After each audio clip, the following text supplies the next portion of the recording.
Луиза Хейдің көгілдір кітабынан үзінді. Сіз жұмыс істеуге тиіс жалғыз нәрсе ол сіздің ойыңыз. Ал ойды саналы түрде өзгертуге болады. Біздің проблемамыздың сипаты қандай болса да, бәрібір ол бар болғаны сіздің ойыңыздың бейнеленуі. Мысалы, сіз мен жаман адаммын деп ойлайсыз. Ой өзінің соңынан сіз берілетін сезімді ергізеді. Сізде бұндай ой болмаса, сезім болмас еді. Ойды саналы түрде өзгерту қиын. Мұңды ойды өзгертсеңіз, мұңды сезімде өзгереді. Кертартпа ойды қанша уақыт ойлағаныңыз тіпті де маңызды емес. Күш өткенде емес.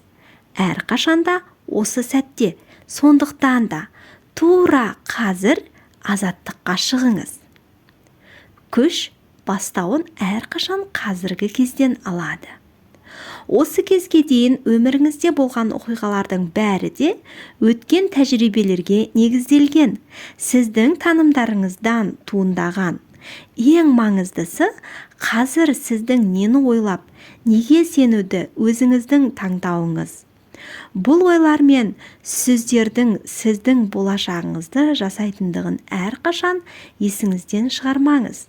Сіздің күшіңіз осы қазіргі сәт. Сіз бұған сенесіз бе, жоқ па? Бірақ біз өз ойымызды өзіміз таңдаймыз. Біз қайта-қайта бір нәрсе туралы ойлай беруге бейімбіз.